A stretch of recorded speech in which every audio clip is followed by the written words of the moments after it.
Are we ready to bring in Robin Ingenthron? I'm ready if you are. Okay. If everybody can hear me, my name is Robin Ingenthron.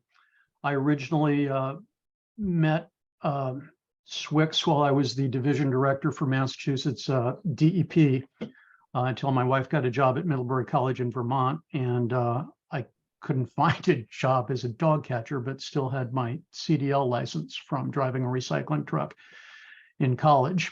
And so I wound up starting my company, Good Point Recycling, and got hired as a consultant for the first for the EPA when Massachusetts had done the first CRT, cathode ray tube waste ban in the country, and we had an EPA grant to research it, and that kind of came out to be my business plan. What happened with the CRTs, I'll be talking about in my presentation. It's what happened with the flip phones, and it is what is going to happen with the solar panels. If you want to find out a little bit about my company's solar panel recycling plans, it was the subject of Recycling Today cover in 2020. And if you want to know about the markets I'm going to be talking about in a minute, this is a book called Secondhand. It was a New York Times bestseller by Adam Mentor. Adam Mentor and I traveled together to my business partners in Africa for three times over 3 years. And that is where I learned to do the business that I'm doing and telling about you now. Okay, my screen just got small. Okay, so this presentation, originally I did it with one of my partners from Ghana, Emmanuel Nyalite. I've combined his presentation. He wasn't available today with mine, so that I can shorten them both, but show you how the most important thing in 1999, when we banned the cathode ray tubes, was that Americans weren't buying them anymore. They weren't getting rid of them because they stopped working. They were getting rid of them because they wanted a new flat one. And when the used goods stores were trying to resell them, they say, geez, you know, the Goodwills were telling us, geez, we used to get $60 for these. We can't even move them for $5 now. What I knew as a former Peace Corps volunteer from Africa was, you just said 3 billion people can now afford a computer who couldn't 2 years ago. So that's kind of what we're doing here. Can you guys see this, my PowerPoint screen? Okay, so what happened that made that really difficult when we were reusing massive quantities of used computers, which the World Bank said provided the critical mass of users for internet cables to be investable. They said that Africa would not have had 300 TV stations when I was a Peace Corps volunteer there in 1984. If it was based on the sale of new televisions, there wouldn't be a single TV station. But Africans and Chinese and emerging markets have been buying used goods for decades. And when Greenpeace and Basel Action Network started taking pictures of city dumps like this one that I took in Ghana, they were showing really old computers and nothing that could have been imported in those countries anytime within the last 10 years. Often they were just taking pictures like this one of Africans burning tires and calling it e-waste. So what Emmanuel and I try to get across to people, we've been invited to present at 3 conferences in Europe, that Africans believe in the circular economy, but like Copernicus and Galileo, they don't believe that it revolves around us. If you actually look at an African city like Lagos or Douala or Accra, the biggest mystery is why, with 5 million people in Accra, are there only 20 or 30 TVs to be seen at the dump? So anyway, Emmanuel says, you know, there are 2 hypotheses when you take a picture. And again, a lot of this is poverty porn. If you're actually looking at the picture, there's like only one used electronic item that they have there for the kid to stand on. He says, you know, the hypothesis was that, oh, that must be junk that was exported by a sham recycler. He says, well, there's a different hypothesis. If you know how much electricity Africans consume, they must also be generating a lot of e-waste. So we took Adam Minter, the author, to meet the actual importers who have nothing to do with the junkyards. And he came to understand that there is tons of data from the International Monetary Fund and World Bank explaining how every time they build a hydroelectric dam, the demand for the electricity in the surrounding African cities hockey sticks. People just can't get enough of the electricity, and within a few years, they're back to brownouts.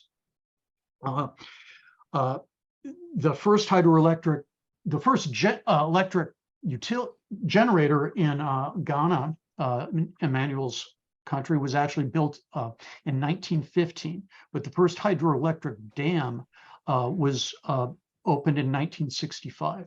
By 1971, that dam was out of electricity for all the consumers in the cities.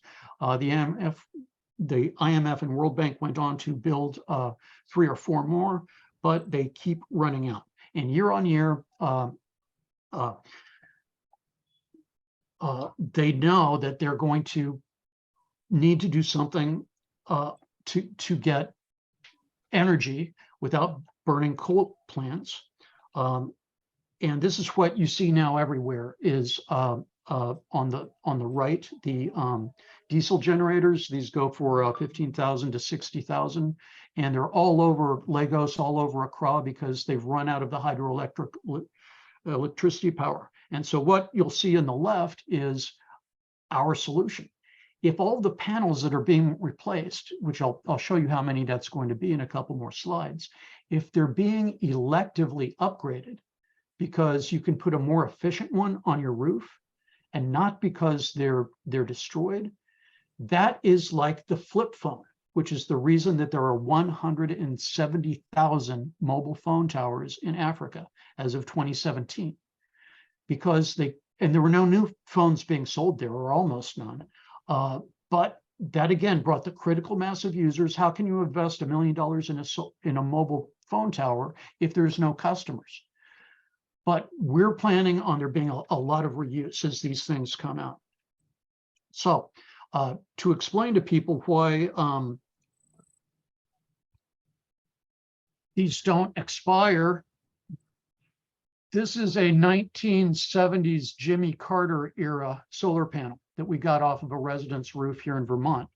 And it's being used here to power a radio, a desk lamp, and recharge a cell phone.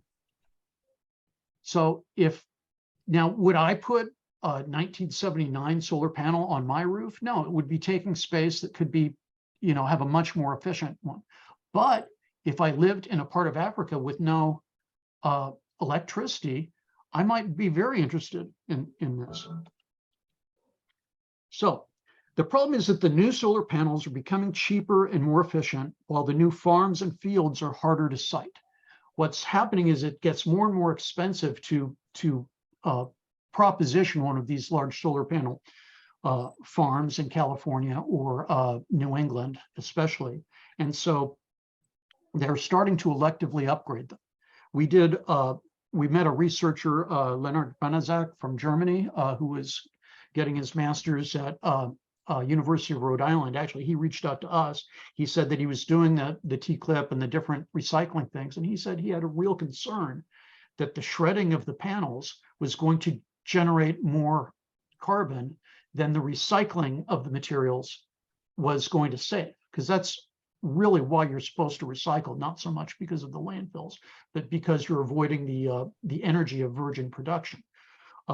But he said he was reading my blog, why he contacted me, and read the article in Recycling Today. And he said, you're right. Today, some of them are being replaced because they're damaged.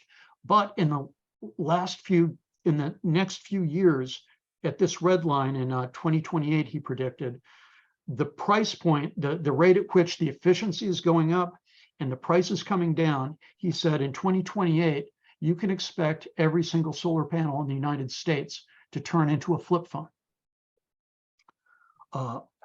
So that's good news, right? Because like the flip phones of the past, people weren't replacing them because they stopped working. And so there was a great reuse market. And we're projecting that for 10 years, eventually the price of new panels will fall as the wealth of African countries is increasing.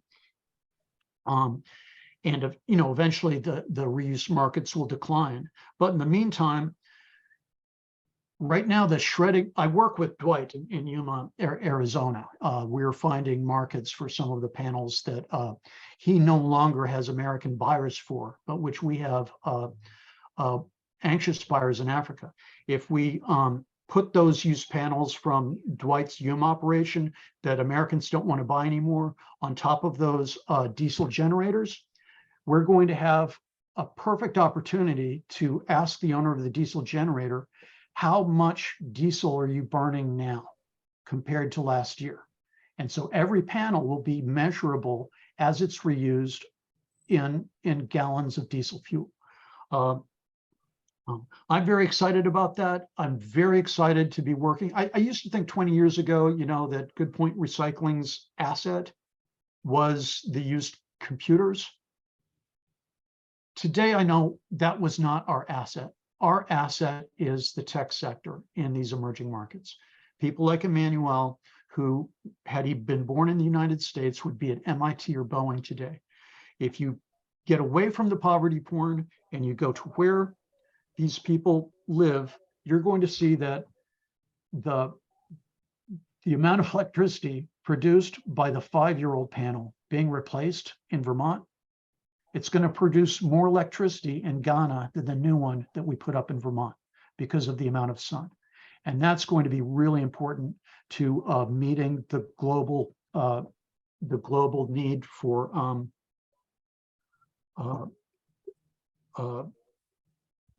carbon reduction.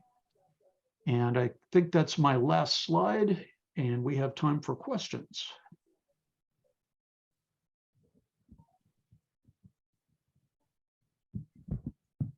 Questions? Anybody? Anybody online with any? Hang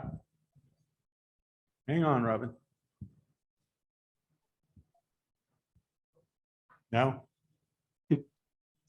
If you guys want, since we learned that a lot of people were afraid of the export market when, the used televisions and used computers were still in demand, one of the things that we're doing this time around to prepare people is not only have people like Emmanuel and Agabas and Wahab speak for themselves and represent the tech sector so that they're not being defined by interviews at a Lego City dump. And one of the things that we decided to do was we took panels brought to Good Point Recycling, which were either hit by hail or possibly deliberately hit by hammers by a deinstaller that didn't want to compete with their own used product. And my solar geek, Trevor, said, can I have them? Because this is only these hammer marks only reduce the efficiency by, 50, they're still 85% good. So we've got a YouTube video of Trevor's mobile home, which has been completely off grid, all with solar panels that were hit with hammers. And in the video, we bring Wahab, our buyer in Ghana, who's trying to get the Yuma, Arizona panels over there on the roof, with both of them showing that this is possible. There's also probably going to be a connection with the EV battery question that's been raised, because people expect their electric car to go 300 miles.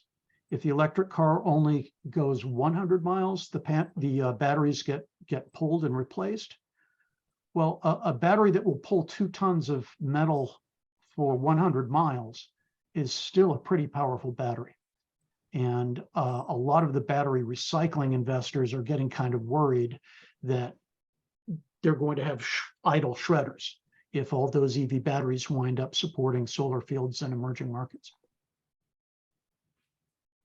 Hang on just a second, Robin. There is an online question, but before that, got to answer another one. John, will the slides be available from all presenters? The answer is yes. Okay, and on to the question. Don asks, what are the shipping costs to Ghana? They're high. That's one reason we knew that the original e-waste story was impossible, because it costs $10,000 to get a container through customs to Ghana, and there was only about $1,500 worth of copper in the scrap. Our biggest problem from Yuma right now is that the inland freight just from Yuma 3 hours to Long Beach is $4,000 per sea container. But on the East Coast, things look a lot better, and the West Coast is probably primarily going to wind up selling to India, Pakistan, and Indonesia. I focus on Africa more because I lived there for years, and because I'm on the East Coast, so the shipping's cheaper for me that direction. Oh, and let me say something else from Jeff and Billy's original great presentation. Something cannot be a hazardous waste until it is a waste. So if you have reuse buyers, as we did 20 years ago for cathode ray tube monitors, I was selling them for $10 a piece, selling like hotcakes. But what you will need to do to enforce people saying, well, even if it's got hazardous materials, if it's being used, it's not a hazardous waste. What you're going to need to do as regulators is make sure that you have an enforceable speculative accumulation standard. That's what I wrote in the 2007 EPA rule when they hired me as a consultant, was if somebody's claiming that it's not waste, that it's for reuse, you've got to have an egg timer on that excuse. Any further questions? I got one quick one. Put on your Karnak the Magnificent helmet, and what do you think of the future of recycling solar panels here in Florida or throughout the United States? The shredders should be careful not to overinvest in shredding. The CRT shredders that got put in year 2000, 1999, found that they'd invested in their shredding equipment too early, because these were all being replaced while they were still working, when there was a huge demand for them. Now, eventually, that the reuse demand goes away, and that's where we wound up with the Superfund eligible CRT glass sites in Arizona, Pennsylvania, and Ohio. The reuse market won't last forever. There's going to be about 10 good years, and Florida should take advantage of reuse markets while the export market needs them, but also plan on that not lasting forever. Give it 10 Thank you. years. Any other questions online or here on site? If no, thank you so much, Robin. Appreciate it. Thank you, Billy and Jeff. We'll catch you the next time. All right, in conclusion, wrapping this last section of the workshop up, again, I'll be sending out the proceedings to everybody, probably Friday. I'll try to get them out to everybody, if not sooner, along with the videos. I may have to do a couple of tweak videos on the edit. I understand you guys couldn't see the video that I was showing. Yeah, so I'll fix that. I did send that link out to everybody on the internet or on the feed there. But I'll tweak it so that in the video that we do with the proceedings, you can see it. Okay, with that, thank you, everybody, for attending. Thank you, the department, Karen, Hope, and Jeff for presenting, and for the department for sponsoring this workshop. So with that, have a safe trip home.